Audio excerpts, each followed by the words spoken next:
दांतों को नेचुरली तरीके से व्हाइट कैसे रखा जाए? एक खराब दांत के वजह से 3 अच्छा दांत खोने वाले हैं इन फ्यूचर। किशनगंज में सबसे ज्यादा दांतों में किस तरह की प्रॉब्लम को लेकर के आपके पास आते हैं? किशनगंज में ज्यादातर मरीज हमारे पास आते हैं दांत में दर्द को लेकर। दांत नहीं है तो फिर हम खा ही नहीं पाएंगे, खिलाल नहीं करना चाहिए। तो आपको कहीं खाना फंस रहा है तो कुछ छोटे ब्रशेज आते हैं छोटे, वो आप यूज कर सकते हैं। मैम, बहुत सारे लोग डेंटिस्ट के पास जाने से डरते हैं, इसका मुख्य वजह क्या है? हर मंथ अपना टूथब्रश चेंज करना चाहिए। बहुत सारे लोग देखते हैं एक ब्रश सालों साल अपना एक दांत अगर किसी का अगर खो जाता है तो उससे उनको क्या क्या नुकसान है? बहुत लंबे समय तक वहाँ पे दांत आप आर्टिफिशियल नहीं लगवाएंगे तो अगल बगल का दांत वहाँ पर झुकने का चांसेस रहता है। तो यानी एक खराब दांत के वजह से 2 अच्छे दांत डैमेज होने का चांसेस है। जो दांत टेढ़ा हो जाता है और दांत अपनी जगह से खिसक भी जाता है बहुत सारा, इसका क्या इलाज है? हर 6 महीने में डेंटिस्ट से मिलना चाहिए और एक बार पूरे मुंह का क्लीनिंग करना चाहिए। धूम्रपान करने से दांतों में स्टेन जमता है, यानी कालापन, काली जमती जाती है। क्रीम बिस्किट जो होता है बहुत हानिकारक होता है, वो दांत में जाके चिपक जाता है और फिर रात को बच्चा ब्रश नहीं करता है तो कैविटीज और ज्यादा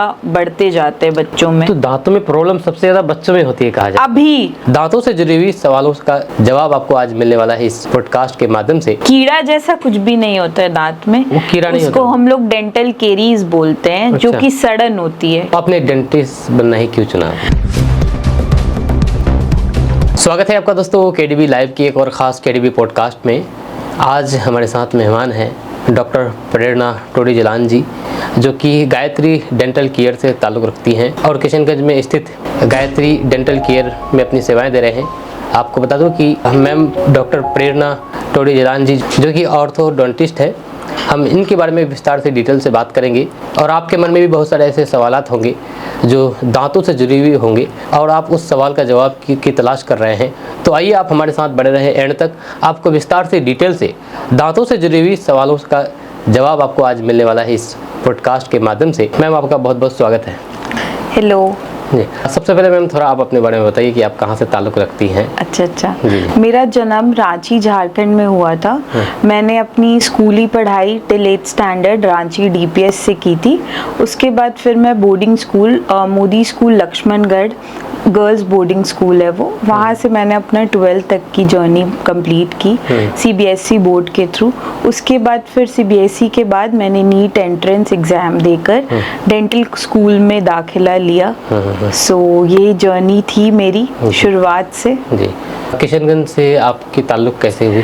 किशनगंज से ताल्लुकात मेरी शादी किशनगंज में हुई है। यहाँ के मशहूर डेंटल सर्जन है डॉक्टर शेखर जलान, वो उनसे मेरी शादी हुई तो फिर मेरा किशनगंज आना हुआ और फिर मैं किशनगंज की हो गई।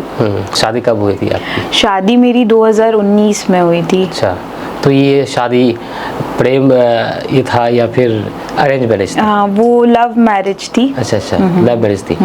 तो मैम अभी सब कुछ ठीक ठाक चल रहा है अभी? हाँ, सब ठीक चल रहा है। जी, तो अभी अब का डेंटल अभी केयर कहाँ पर है अभी? डेंटल केयर हमारा कैलटेक्स चौक पे है, गायत्री डेंटल क्लिनिक के नाम से।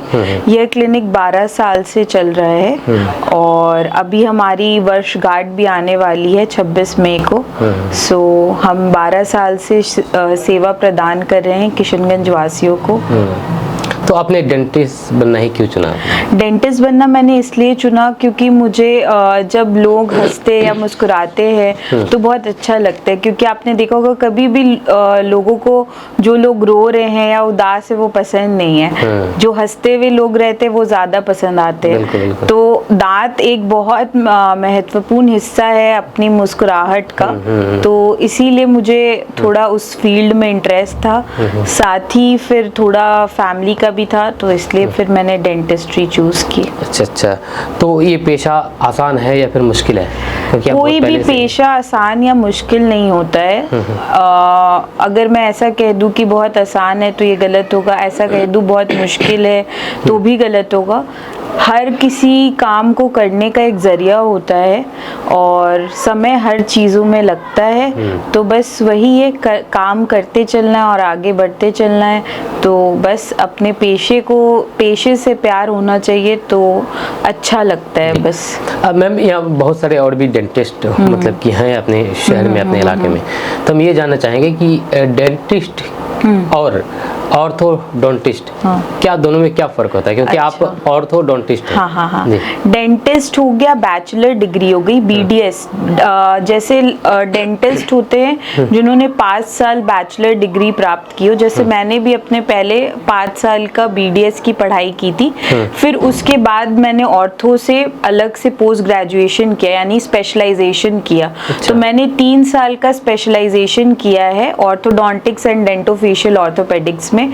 तो उसमें मैंने डिटेल में जॉ से रिलेटेड, जबड़े से रिलेटेड, फेशियल ग्रोथ से रिलेटेड, यानी मुंह कैसे, किस उम्र में क्या इलाज करना चाहिए, दांतों से रिलेटेड, बाइटिंग से, यानी जब दांत पे दांत एक दूसरे पे बैठते हैं उससे रिलेटेड। तो ये सब मैंने डिटेल में फिर अलग से 3 साल स्पेशलाइजेशन किया है। अच्छा। तो ये डिफरेंस है एक ऑर्थोडोंटिस्ट में और एक डेंटिस्ट में। तो एक नॉर्मल डेंटिस्ट से मतलब कि आप 3 साल अधिक प्रैक्टिस किए हैं, है, ये ऑर्थोडोंटिस्ट अलग से स्पेशलाइजेशन किया है।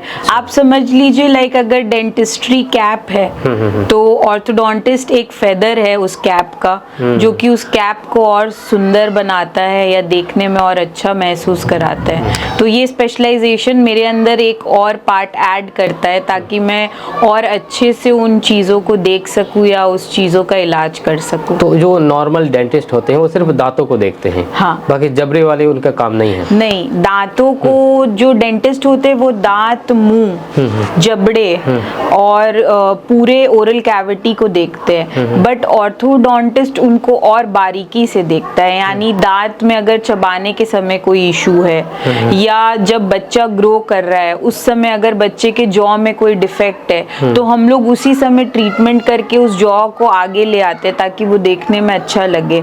या फिर ब्रेसेस का ट्रीटमेंट जैसे क्लिप लगाना या अलाइनर से जो टेढ़े मेढ़े दांत ठीक होते हैं, ये सब हमारे स्पेशलाइजेशन होता है। तो शायद मैं ऐसा कह सकती हूँ कि मैं डेंटिस्ट के भी काम सारे कर सकती हूँ, बट मेरा काम शायद डेंटिस्ट ना कर सके। तो ये कहना गलत नहीं होगा कि एक स्पेशलाइज्ड जो रहते हैं उनका अलग स्पेशलाइजेशन होता है, वो अपने फील्ड में ज़्यादा बेहतर ट्रीटमेंट दे पाते हैं। जो नॉर्मल डेंटिस्ट होते हैं वो सभी काम तो आप बखूबी कर ही लेंगे, लेकिन जो आप कर लेंगे वो नॉर्मल डेंटिस्ट नहीं कर सकते। हाँ। जी जी, उसके लिए अलग से स्पेशलाइजेशन होती है 3 साल की, उनको बोलते हैं ऑर्थोडोंटिक्स एंड डेंटोफेशियल से मैंने पोस्ट ग्रेजुएशन की है। तो वो अलग से मैंने 3 साल सिर्फ वही किया है, टेढ़े मेढ़े दांतों को ठीक किया है, दांतों के गैप बंद किए, जॉ प्रॉब्लम को ठीक किया है, किन बच्चों की हड्डियां पीछे की ओर रहती है, नीचे वाले जबड़े, तो उनको हम लोग अगर बच्चा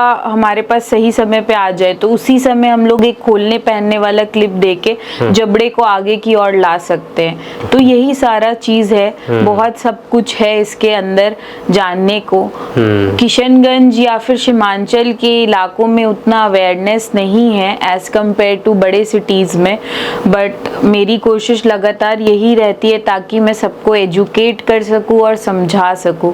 जो दांत होते हैं वो पूरे शरीर के महत्वपूर्ण अंग है, लेकिन लोग सबसे ज्यादा नजरअंदाज उसी को करते हैं। तो क्या लगता है कि इससे लोगों को नुकसान होता है बाद में चल करके? काफी नुकसान होता है। दांत हमारे शरीर का सबसे महत्वपूर्ण हिस्सा है, जैसा आपने कहा।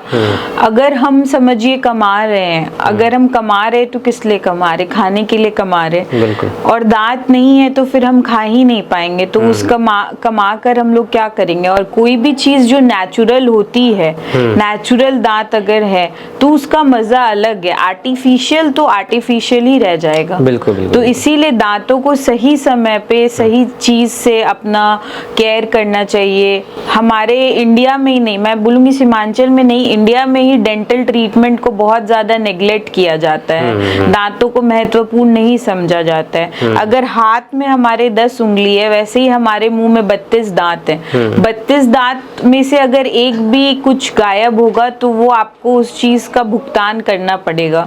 तो लोग अगर अंगुली कट जाएगी तो पूरा ध्यान देते, बट एक दांत चला गया तो उतना ध्यान नहीं देते हैं। बट ध्यान देना है, दांतों को लेकर जागरूक होना है, क्योंकि दांत भी शरीर का हिस्सा ही माना जाता है। अगर हम ये जानना चाहें मैम कि एक दांत अगर किसी का अगर खो जाता है किसी कारणवश, तो उससे उनको क्या क्या नुकसान है? क्या सिर्फ वो चबाने तक ही दांतों का काम सीमित है या फिर और भी उनका काम होता है? नहीं, काफी काम है। अगर दांत मान लीजिए निकल जाता है तो जनरली क्या होता है, अगर बहुत लंबे समय तक वहां पे दांत आप आर्टिफिशियल नहीं लगवाएंगे तो अगल बगल का दांत वहां पर झुकने का चांसेस रहता है, तो यानी एक खराब दांत के वजह से दो अच्छे दांत डैमेज होने का चांसेस है। प्लस उसके ऊपर वाला जो दांत रहता है, दांत हमेशा एक दूसरे के ऊपर बैठा रहता है, अगर एक हटा है ऊपर से तो वो ऊपर वाला दांत का टेंडेंसी होता है कि वो नीचे आने लगे, तो वो भी एक हानिकारक है। आप एक खराब दांत के वजह से 3 अच्छा दांत खोने वाले हैं इन फ्यूचर, और आप बाद में अगर चाहेंगे कि बहुत लंबे समय के बाद दांत लग भी जाए तो वो ऊपर वाला दांत इतने नीचे आ चुका होता है कि नीचे जगह ही नहीं बचती है दांत लगाने की। प्लस दांतों के बीच में गैपिंग होने लगती है, वहाँ खाना फंसता है, सेंसिटिविटी होती है, तो बहुत महत्वपूर्ण हिस्सा है दांत। समय पर ट्रीटमेंट लेना चाहिए। समय पर ट्रीटमेंट लेने से, जैसे हमारे यहाँ बोला जाता है डेंटल ट्रीटमेंट बहुत ज़्यादा महंगा है या बहुत एक्सपेंसिव है या बहुत टाइम टेकिंग है, मेरा कहना है अगर आप समय पर आएंगे तो डेंटल ट्रीटमेंट सस्ता है। जैसे अगर आपकी बीमारी बढ़ते जाएगी तो वैसे वैसे डेंटल का इलाज भी महंगा होता जाएगा, बट सही समय पे आने से बहुत कम इलाज में, बहुत कम खर्च में इलाज हो सकता है। आप किशनगंज में अपनी सेवा दे रही हैं मैम, तो किशनगंज में सबसे ज़्यादा दांतों में किस तरह की प्रॉब्लम को लेकर के आपके पास आते हैं? किशनगंज में ज़्यादातर मरीज हमारे पास आते हैं दांत में दर्द को लेकर, और इधर में मैं बोलूँगी कि अगर हमारे यहाँ 10 मरीज हैं तो 10 में से 7 बच्चे होते हैं, जिसमें बच्चे होते हैं 4 साल के बच्चे होते हैं, 3 साल के बच्चे होते हैं, 8 साल के बच्चे होते हैं, यानी इतना ज़्यादा बच्चों में कैविटीज़ हो रही है। इस चीज़ में लोगों को जागरूक होने की बहुत आवश्यकता है, खासकर माता पिता जो बच्चे के हैं, कि बच्चों को मीठा सामान कम दें, 2 बार ब्रश प्रॉपरली कराएं, कुल्ला करवाएं कुछ भी मीठा देके। अक्सर जो गांव से पेशेंट आते हैं उनका ये रहता है, उनसे आप पूछेंगे कि आप चीनी वगैरह देते तो वो बोलेंगे नहीं, बट क्रीम बिस्किट जरूर खिलाते हैं बच्चे को, तो वो क्रीम बिस्किट जो होता है बहुत हानिकारक होता है, वो दांत में जाके चिपक जाता है और फिर ब्रश नहीं होता है प्रॉपरली, रात को बच्चा ब्रश नहीं करता है तो कीड़ा कैविटीज और ज्यादा बढ़ते जाते हैं बच्चों में। तो दांतों में प्रॉब्लम सबसे ज्यादा बच्चों में होती है कहा जाए? अभी तो हाँ, अभी तो बच्चों में सबसे ज्यादा होती है। और अगर लोग पहले कहते थे कि जो दांत है वो बूढ़े मतलब कि टाइम में दांत में खराबी आती है, तो अभी देखा जाता है बच्चे में बच्चों में सबसे ज्यादा खराबी आ रही है, क्योंकि एक तरीके से हमारा खान पान बदल चुका है कम्प्लीटली। बहुत ज्यादा पैक्ड फूड हमारे खाने में यूज हो रहा है, और स्पेशली बच्चे चिप्स, चॉकलेट्स बहुत इजीली अवेलेबल है, या बच्चे अपने खा रहे हैं उसको और वो चिपक के रह जाता है, जिसके वजह से वो मंजन वगैरह भी नहीं करते ढंग से, तो उनको प्रॉब्लम्स होती हैं उसके वजह से। इसलिए माता पिता को ये मेरा रहेगा कि 2 बार ब्रश करवाएं बच्चों को, सुबह और रात में, स्वयं भी ब्रश करें, और कुछ भी बच्चा अगर खा रहा है तो उसको कुल्ला कराएं। देखिए चीनी पूरे तरीके से बंद कर देना तो हमारे भारतीय संस्कृति में संभव नहीं है, आसान नहीं है और संभव नहीं है, बट फिर भी कम करें और कुल्ला करवाएं कुछ भी खिलाने के बाद, तो उससे भी बहुत सारी बीमारियां या बहुत सारा जो दांतों को डैमेज होना है वो सब रुक जाएगा। बिल्कुल। तो एक तौर पर कहा जाए तो दिन में 2 टाइम ब्रश करना है, ये आप बच्चों के लिए बताएं, क्या बड़ों के लिए भी वैसा ही है? सबके लिए एक ही रूटीन है, सुबह और रात को ब्रश करें। अगर माता पिता खुद ब्रश करेंगे तो वो बच्चों को अपने आदत पड़ जाएगी कि हाँ ब्रश करना जरूरी है, रात को हमें भी ब्रश करना है। बट अगर आप सिर्फ एक्सपेक्ट करेंगे कि बच्चों से सिर्फ बच्चे ब्रश करें, वो हैबिट बनाना होगा पूरे फैमिली को कि ये हैबिट है कि 2 टाइम ब्रश करना ही करना है, 2 टाइम ब्रश करना ही करना है। आपके हॉस्पिटल में सबसे ज्यादा तो दांतों को लेकर तो मरीज तो आते ही होंगे, तो दांत के अलावा और भी मुंह से जुड़ी किसी तरह की बीमारी का इलाज होता है वहाँ पर? हमारे क्लिनिक पर हम दांत से जुड़े, प्लस जबड़े से जुड़े, प्लस अगर हमें कोई भी फेस में कोई है, जॉ से रिलेटेड प्रॉब्लम है, बाइट प्रॉब्लम है, या फिर लाइक होता है यहाँ पे इन्फेक्शन हो जाता है, किसी को सूजन है, सब चीज डील करते। कंप्लीट ओरल कैविटी मैं बोलूंगी, कंप्लीट मुंह, जबड़ा और ये सब। अधिकतर मैं इसमें आपको एक ऐड करूंगी, अवेयरनेस कम होने की वजह से लोगों को लगता है कि जीभ और मुंह का हिस्सा ईएनटी के विभाग में आता है, यानी नाक और कान के डॉक्टर में। बट ऐसा नहीं है, मुंह और जबड़ा डेंटल सर्जन के अंडर आता है और आपको डेंटल सर्जन ही उसमें हेल्प करेगा और बेटर एडवाइस देगा। और दवा खाने से मैं बोलूंगी इलाज संभव बहुत कम है। इलाज करवाना पड़ेगा, बट हम जिस इलाके में रह रहे हैं वहाँ पे दवा का प्रचलन बहुत ज्यादा है। बिल्कुल बिल्कुल। मैम यहाँ पर बहुत सारे लोगों में दांतों में कीड़े लग जाते हैं और बड़े बड़े कीड़े निकलते हैं, उसका क्या कारण है, क्यों कीड़े लग जाते हैं? दांतों ये सबसे कॉमन कहा जाए तो ये प्रॉब्लम। दांतों में कीड़े नहीं कभी लगते हैं, ठीक है। वो मैंने अभी रिसेंटली मैं आपको बता रही हूँ, मैंने भी एक वीडियो देखा था यूट्यूब पे शायद, तो वो कुछ पत्ते लेकर कीड़े झाड़ रहे हैं और उसमें लाइव कीड़े दिखा रहे हैं। ऐसा हमारे क्लिनिक पे भी आते हैं पेशेंट कि हम गांव में कीड़ा झड़वाए थे मैडम, कीड़ा निकला था बट दांत का दर्द तो अभी तक ठीक नहीं हुआ है। तो कीड़े वगैरह दांत में नहीं होते, दांत में होती है सड़न, डिके, जिसको बोलते हैं टूथ डिके।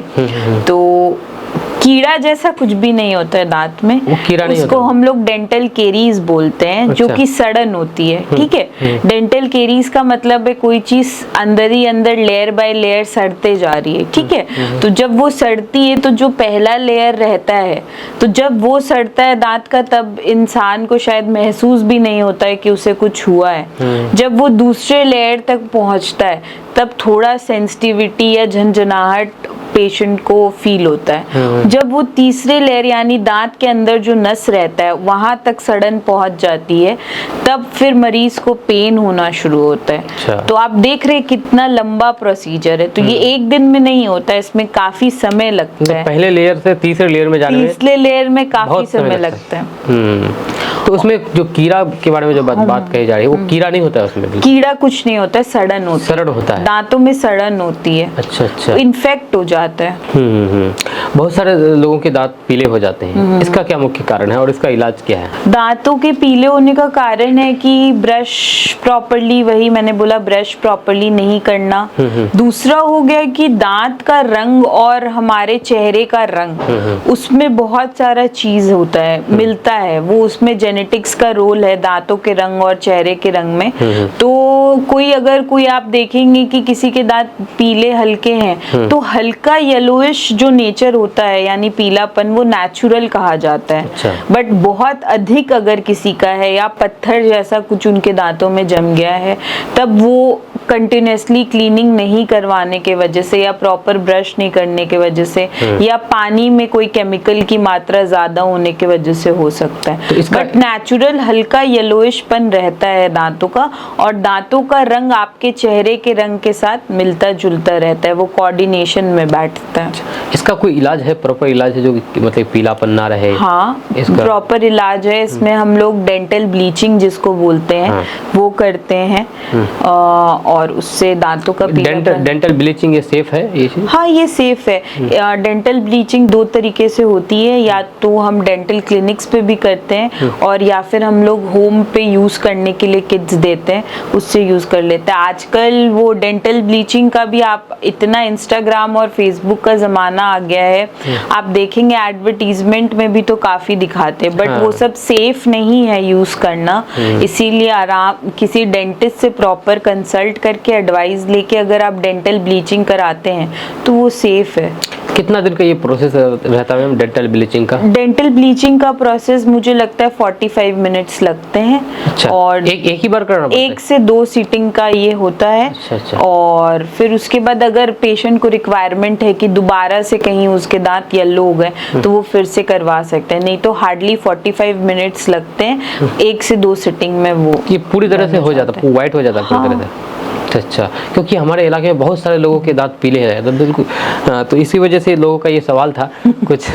तो ये एक सवाल और भी है मैम कि लोगों के दांतों के बीच गैप बहुत ज़्यादा रहता है, तो ये गैप और साथ ही साथ जो दांत टेढ़ा हो जाता है और दांत अपनी जगह से खिसक भी जाता है बहुत सारा, इसका क्या इलाज है?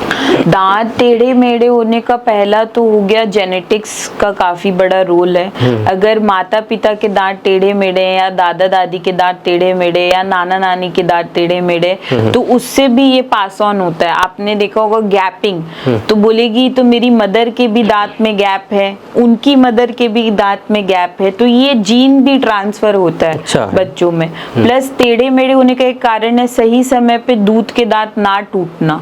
अगर दूध के दांत सही समय पे नहीं टूटते हैं, जो कि अक्सर आजकल बच्चे कड़ा सामान खाते नहीं है, सब कुछ उनको कट करके मिलता है, तो उनके दांत टेढ़े मेढ़े रहते हैं, तो वो दूध के दांत टूटते नहीं है, बट पक्के दांत को तो जगह पर आना ही है, तो वो आते हैं, तो फिर वही दांत टेढ़े मेढ़े होते हैं इन फ्यूचर जाके। वो जगह नहीं मिल पाता, वो जगह नहीं मिल पाता है प्रॉपर, वहां तो ऑलरेडी जगह ऑक्यूपाइड है दूध के दांत का, बच्चे वाले टीथ, तो वो उसको टेढ़ा होता है, कहीं साइड से आ रहा होता है, कुछ होता है। तो इसका है प्रॉपर इलाज है हाँ, कि इसको इसका सीधा किया प्रॉपर जाए? इलाज है। अगर आपके डेंटल केयर में है प्रॉपर इलाज इस इलाज? मैं एक्चुअली यही स्पेशलाइजेशन है हमारी, या मेरी एज एन ऑर्थोडोंटिस्ट। हम ये टेढ़े मेढ़े दांतों को प्रॉपर अलाइन कर देते हैं, अलाइनमेंट में ले आते, सीधा कर देते हैं, या फिर दांत अगर ऊंचे हैं तो उनको अंदर कर सकते हैं, या आपने देखा होगा दांतों के बीच में गैप रहता है वो बंद कर सकते हैं। तो ये बहुत सारी चीजें हैं जो आज के डेट में पॉसिबल है। पहले बोला जाता था कि दांत के बीच में गैप है तो वो लकी है, क्योंकि लोगों को ट्रीटमेंट के बारे में शायद जानकारी नहीं थी, या जानकार थे तो भी बहुत महंगा था ट्रीटमेंट। बट अब वो सब चीज पॉसिबल है, आज के डेट में एवरीथिंग इज पॉसिबल मेरे हिसाब से दांतों को लेकर। ऐसा लोगों को क्या करना चाहिए जो जिसका दांत स्वस्थ है और उसका दांत खराब ना हो, तो उसको क्या करना चाहिए? 2 टाइम ब्रश करना चाहिए, सुबह और रात को। कुछ भी खाना खाने के बाद उनको कुल्ला करना चाहिए, यानी पानी मुंह में रख के 1 मिनट तक, और फिर उसको थूक देना चाहिए, ताकि कुछ भी फंसा हुआ खाना अगर अंदर है तो वो निकल जाए। और यही है बस, और तो कुछ ऐसा स्पेशल कुछ भी नहीं है, कि नॉर्मल केयर यही है, कुछ भी खाना है उसके बाद कुल्ला करना है, 2 बार प्रॉपर्ली ब्रश करना है बस। दांतों में और हर मंथ ब्रश चेंज करना चाहिए अपना। अच्छा, ब्रश चेंज भी करना चाहिए? हर मंथ अपना टूथब्रश चेंज करना चाहिए। बहुत सारे लोग देखते हैं एक ब्रश सालों साल अपना काम चलाते हैं। नहीं, ब्रश को हर महीने चेंज करना चाहिए, क्योंकि ब्रश आपके मुंह में जा रहा है, मुंह में बहुत तरीके के बैक्टीरिया रहते हैं, तो वो बैक्टीरिया आपके ब्रश में रहता है, प्लस आपका ब्रश खुले में पड़ा रहता है, और उसमें ह्यूमिडिटी होती है, बाहर का हवा है, केमिकल्स है, और उसकी वजह से और वो इन्फेक्टेड हो जाता है। सोचिए वो सोर्स ऑफ इन्फेक्शन आप अपने मुंह पे रात दिन घस रहे हैं, तो हर महीने उसको चेंज कर देना चाहिए। ये पुराना ब्रश कहा जाए तो उल्टे और बीमारी का घर है। दांतों की सही सफाई ब्रश से ही करनी चाहिए। उसके बाद दांत खराब होने की सबसे बड़ी वजह क्या है? बच्चों में नहीं, क्योंकि बच्चे तो चॉकलेट खा के खराब कर देते हैं, बड़ों का दांत क्यों खराब हो जाता है? बड़ों का दांत होता है लापरवाही और इग्नोरेंस। कहीं पे उनको कुछ खाना फंसता रहेगा, तो वो फंस रहा है, वो टूथपिक या फिर किसी भी शार्प चीज से कोशिश करते हैं उसको साफ कर लेना बार बार, बट वो खाना तो वहां पर फंस रहा है। आप कितना भी साफ करेंगे कुछ ना कुछ पार्टिकल तो वहां पे फंसा हुआ रहेगा, तो वही पार्टिकल के वजह से दांत और इन्फेक्ट होता जाता है धीरे धीरे करके, तो वही कारण है, इग्नोरेंस। बच्चे अगर मीठा खाते हैं तो उसका दांत खराब हो जाता है, बड़े मीठा खाते हैं तो उसका भी दांत खराब होता है मीठा? हाँ, मीठा खाना सबके लिए एक बराबर है, बच्चों के लिए भी। और बच्चों में ज्यादा इसलिए होता है क्योंकि वो चिपचिपा सामान ज्यादा खाते हैं, कैंडी, टॉफी, क्रीम बिस्किट, वो फंसा हुआ रह जाता है, चिपक के रह जाता है। और बड़ों में चांसेस रहता है इग्नोरेंस। आप देखेंगे खासकर की जो महिलाएं होती हैं उनके दांत में उनको पता है बहुत तकलीफ है, पर भी वो डॉक्टर के पास नहीं जाएंगी जब तक अंतिम क्षण ही नहीं आ जाएगा, कि जब एकदम दर्द बर्दाश्त के बाहर हो जाएगा, फूल जाएगा, हाँ मुंह फूल जाएगा, सूजन हो जाएगा, तब मैम कुछ कर दीजिए। अब तो जब आना था तब तो आप आए नहीं, दिल्ली बहुत दूर, हाँ दिल्ली बहुत दूर वाली कहावत जो है ना, वही। इग्नोरेंस सबसे ज्यादा खतरनाक है, और कोई भी बीमारी को मेरे हिसाब से इग्नोर नहीं करना चाहिए। हर चीज के लिए आज के डेट में स्पेशलाइज्ड डॉक्टर हैं, आपको मिलना चाहिए। इलाज कराना या नहीं कराना सेकेंडरी चीज है, ठीक है, बट आपको मिलना चाहिए। जी जी। बहुत सारे लोगों के मुंह से बदबू भी आते हैं, तो इसका दांत कुछ मुख्य कारण हो सकता है? इसमें दांत कोई कारण है? हाँ, बदबू आना, वही गंदगी मुंह में फंसी रहे, क्लीनिंग प्रॉपर नहीं करे। ऐसा बोला जाता है कि हर 6 महीने में डेंटिस्ट से मिलना चाहिए और एक बार पूरे मुंह का क्लीनिंग करना चाहिए, ठीक है, तो वो साफ होगा तो शायद बदबू ना आए। बहुत सारे लोग गुटखा खाते हैं, धूम्रपान करते हैं, सिगरेट पीते हैं, उसकी वजह से दांतों में कुछ इफेक्ट पड़ता है? हाँ, गुटखा, सिगरेट सब आपने देखा होगा, पैकेट पे बड़ा बड़ा बना आता है। एक तो पहला कैंसरस है, कैंसर का खतरा है। धूम्रपान करने से दांतों में स्टेन जमता है, यानी कालापन, काली जमती जाती है। और प्लस ऊपर का जो तालू है, जो गर्म हवा अंदर जाती है तो तालू को इफेक्ट करती है, तालू में पैच हो जाते हैं और उसको स्मोकर्स पैलेट भी बोलते हैं। अच्छा। तो फिर उनको क्या होता है, खाने पीने का टेस्ट समझ में नहीं आता है, नमक बहुत ज्यादा लगने लगता है, धीरे धीरे टंग का भी टेस्ट लॉस होने लगता है, मुंह में सलाइवा जो बनता है, थूक, वो कम बनने लगता है। तो ये सब बहुत इनिशियल होता है, कैंसर आखिरी स्टेज में होता है। अच्छा। ये सब धीरे धीरे धीरे धीरे करके बड़ा रूप ले लेता है। प्लस गुटखा जो लोग खाते हैं, अक्सर गुटखा रखते हैं कहीं पर, हमारे बिहार झारखंड में कॉमन है, होठ के इधर फंसा के रखते हैं उसको टबैको पाउच भी हम लोग बोलते हैं, कि उसको पाउच बना के उसके अंदर फिलिंग करके रखते हैं। तो वही चीज है, उससे वही है, आप समझिए कि कोई एसिड जैसी पदार्थ को आप अपने मुंह में डालिएगा तो वो जलाएगी। बिल्कुल बिल्कुल। तो वही जलाती है, मुंह खोलने में तकलीफ होता है। यंग बच्चे आएंगे हमारे यहाँ 18-20 साल के, गुटखा उटका खा रहे हैं, अब जब उनका मुंह नहीं खुल रहा है, मुंह इतना सा खुल रहा है, अब उसमें ना आप इलाज कुछ कर सकते हैं ना कुछ, तो उनको मेडिकेशन देके पहले मुंह खुलवाया जाता है, फिर ट्रीटमेंट किया जाता है। तो गुटखा तो हानिकारक है ही, प्लस सुपारी जो है वो बहुत ज्यादा हानिकारक है। जो नॉर्मल सुपारी जो बाजार में नॉर्मल सुपारी जो बाजार में मिलती है, जो अक्सर हमारे किशनगंज इलाका में मेहमानी में लोग खाते हैं, चाय पीने के बाद सुपारी देते हैं। मेहमानी तो वो एक पेशेंट था हमारा, वो बोल रहा था मैम मेहमानी गए थे तो सुपारी खाए, वहाँ तो मना नहीं कर सकते। तो वही, ये सुपारी नहीं खाना है, सुपारी, गुटखा, बीड़ी, सिगरेट, ये सब हानिकारक है। तो सुपारी, गुटखा, बीड़ी, सिगरेट, ये सब बिल्कुल हानिकारक है। बिल्कुल कोई अगर मेहमान जाते हैं, जाहिर सी बात है चाय पीने के बाद उनको सुपारी देते हैं, अगर नहीं लेता है तो सुपारी ले लीजिए, लेकिन पॉकेट में रख लीजिए, खाइए मत, बाहर में जाकर उसको फेंक दीजिए, क्योंकि ये नुकसान है सेहत के लिए। ये नुकसान है। जी जी। मैम, दांतों को नेचुरली तरीके से व्हाइट कैसे रखा जाए? नेचुरली तरीके से व्हाइट करने के लिए कुछ भी आप खाएं तो कुल्ला करें, टी कॉफी का इस्तेमाल थोड़ा कम करें। अगर चाय कॉफी आप पीते हैं तो कोशिश करें कि आप पाइप का इस्तेमाल कर सकते हैं या स्ट्रॉ, बट हमारे यहाँ तो सब गर्म ही पीते हैं तो वो स्ट्रॉ पाइप का भी इस्तेमाल नहीं कर सकते हैं। तो चाय कॉफी कम पिए और पान मसाला गुटखा ये सब नहीं खाएं, तो उसी से नेचुरली वाइट रहेंगे दांत। बहुत सारे लोग खिलाल भी करते हैं, वो एक छोटा सा स्टिक लेकर के जब दांत को बीच में जो फंसा हुआ जो चीज है उसको निकालने के लिए, वो सेफ है? वो चीज करना चाहिए? नहीं, वो बहुत ही हानिकारक है और खिलाल नहीं करना चाहिए। खिलाल करते हुए कुछ ऐसे केसेस थे कि वो जो जिससे खिलाल करे थे वो टूट के दांत के अंदर ही रह गया, या महिलाएं सेफ्टी पिन से खिलाल करती हैं, सेफ्टी पिन का टूटा हुआ हिस्सा दांत के अंदर पाया गया था। तो उस दांत को फिर जब निकाला तो वो हिस्सा साथ में बाहर आया।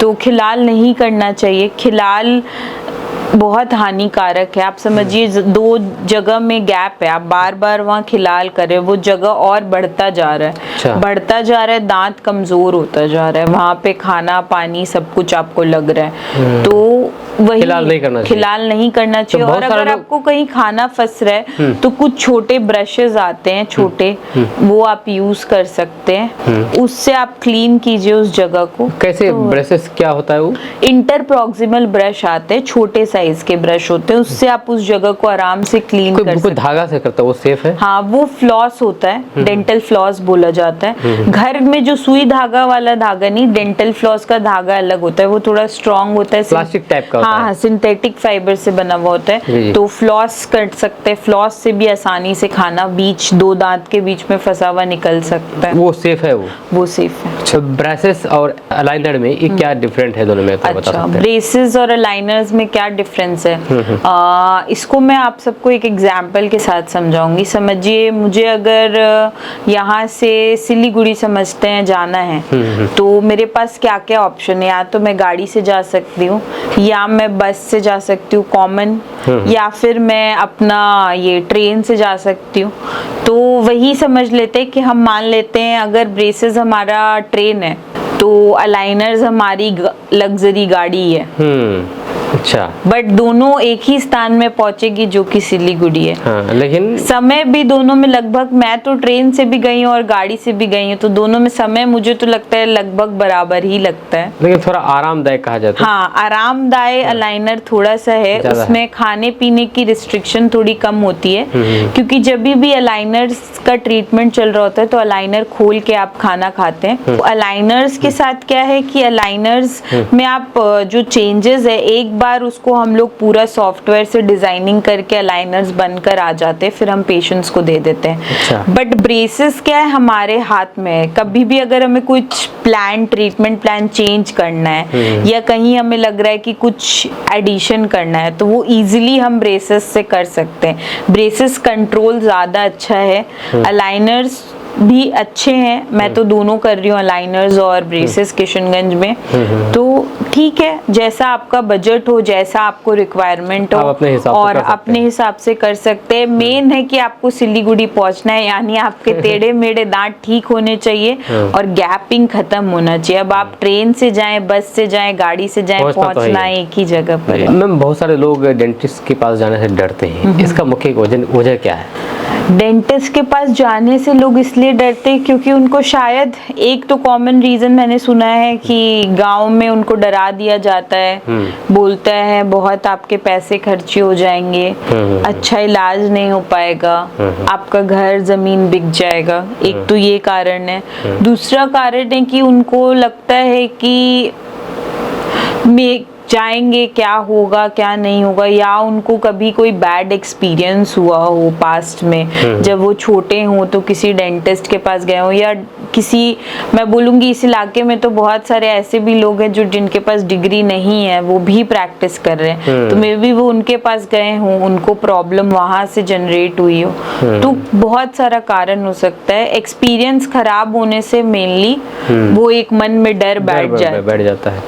लास्ट में किशनगंज वासियों के लिए आपका क्या संदेश, मैसेज रहेगा? किशनगंज वासियों के लिए मेरा यही संदेश रहेगा कि डेंटिस्ट से बिल्कुल भी ना डरें और जागरूक होएं, जागरूकता फैलाएं, अपने आसपास के लोगों को बताएं कि क्या चीज़ें सही है और क्या गलत है। और सही सबसे यही रहेगा कि अपनी बीमारियों को आप पाले नहीं, जितना जल्दी हो सके सही समय पे इलाज करें। खासकर बच्चों को जिनके दांत टेढ़े मेढ़े हैं या गैपिंग है, या बड़े जिनके दांत टेढ़े मेढ़े हैं, सही समय पे आप इलाज कराएं। हर इलाज मुमकिन है। और गायत्री डेंटल केयर जहाँ मैं काम करती हूँ, वो रेडी है आप सबको सर्विस प्रोवाइड करने के लिए। और बस इग्नोर नहीं कीजिए, अपना ट्रीटमेंट टाइमली कराइए और अपनी मुस्कुराहट का ध्यान रखिए। और शायद पॉडकास्ट में बहुत सारी चीज़ें मैंने शेयर की हैं आपको, तो आपका वो डेंटल हेल्थ मेंटेन करने में हेल्प करेगी। मैम, कुछ सवाल है जो कि फेसबुक पे लोग कमेंट किया है, हम चाहेंगे कि उसका भी थोड़ा बहुत अगर आप जवाब दे दें तो लोगों को वो जवाब मिल जाएगा। तो यहाँ पर रोहित अग्रवाल जी हैं, ये लिखते हैं कि क्या अकल दांत निकलवाने से आंखों की रोशनी पर असर पड़ता है? ये तो बहुत कॉमन मिथ है कि दांतों की रोशनी पे कोई असर पड़ता है दांत निकलवाने से। ये रोहित अग्रवाल जी के साथ बहुत सारे मरीजों का रहता है, जब हम दांत निकालते हैं मैम आँख का रोशनी तो नहीं चला जाएगा। तब तो डेंटिस्ट का हर डेंटिस्ट्री की जो क्लिनिक है बंद हो जानी चाहिए, क्योंकि दांत निकालने से आँख की रोशनी जा रही। ये बिल्कुल ही मिथ है, ऐसा कुछ भी सच नहीं है। अगर सही जगह पर, मैंने यही बोला, अगर आप किसी अच्छे क्वालिफाइड डेंटिस्ट के यहाँ जा रहे हैं और उसने आपका ट्रीटमेंट अच्छे से किया और सब कुछ ठीक है, तो ऐसा ये बिल्कुल भी पॉसिबल नहीं है कि आपके आँख की रोशनी चली जाएगी। बट अगर आप कहीं गांव वगैरह में सस्ते इलाज में फंस गए और उसको पता ही नहीं है कि दांत का नस और आँख का नस कौन सा है, हाँ तब ऐसा हो सकता है। बट किसी क्वालिफाइड डेंटिस्ट के यहाँ ये होना नामुमकिन कहूंगी मैं। नहीं तो लेने के देने पड़ सकते हैं। ऐसा में एक परवेज खान है, वो लिखते हैं कि बच्चों को कब डेंटिस्ट को दिखाना चाहिए? बच्चों को 7 साल की उम्र में, और पहला मैं बोलूँ अगर बच्चों को कभी विजिट करना हो तो फर्स्ट हम बोलते हैं कि 3 साल के जब बच्चे होते हैं तब दिखाना चाहिए, फिर जब वो 7 साल के हो तब उनको दिखाइए, और फिर उसके बाद अगर आप ब्रेसेस के लिए कंसल्ट करना चाहते हैं तब आप 10 इयर्स तक आ जाएं, तो 11-12 तक प्लानिंग करके आराम से ब्रेसेस लग सकते हैं। एक दिव्यांशु जैन जी हैं, वो लिखते हैं कि ब्रेसेस कब लगवाना चाहिए?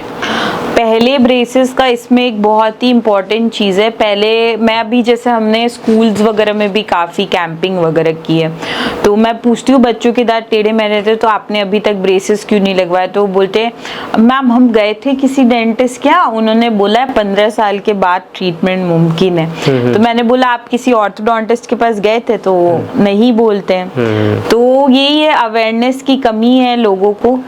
ब्रेसेस आजकल जो ट्रेंड चल रहा है, जितना जल्दी हम उसको ठीक कर दे उतना बेनिफिशियल है वो पेशेंट के लिए और डॉक्टर के लिए भी, कि बाद में वो और वर्स नहीं हो। तो उसको पहले ही ठीक कर दिया तो राइट एज मेरे हिसाब से वही मैं बोलती हूँ कि एक बार आपको 9-10 इयर्स में दिखा देना चाहिए ऑर्थोडोंटिस्ट को, फिर उसके बाद वो प्रॉपर प्लानिंग वगैरह करके जैसा भी उनका ट्रीटमेंट प्लान हो वो उसको कर लेंगे। एक लास्ट सवाल है, एक भाई लिखते हैं कि चंदन है, वो लिखते हैं कि क्या एक इन्फेक्टेड मोरल टीथ सभी को इन्फेक्टेड कर सकता है? डिपेंड्स। एक मोलर टीथ सबको इन्फेक्ट कर सकता है। सपोज अगर उसमें कोई इन्फेक्शन है तो वो इन्फेक्शन अगर बढ़ जाए तो वो पूरा उस स्पेस को इन्फेक्ट कर सकता है, यानी ये पूरे जबड़े को इन्फेक्ट कर सकता है नीचे या ऊपर। बट अगर उसमें इन्फेक्शन कम है या सिर्फ सड़न है तो चांसेस कम रहती है। डिपेंड करता है ना।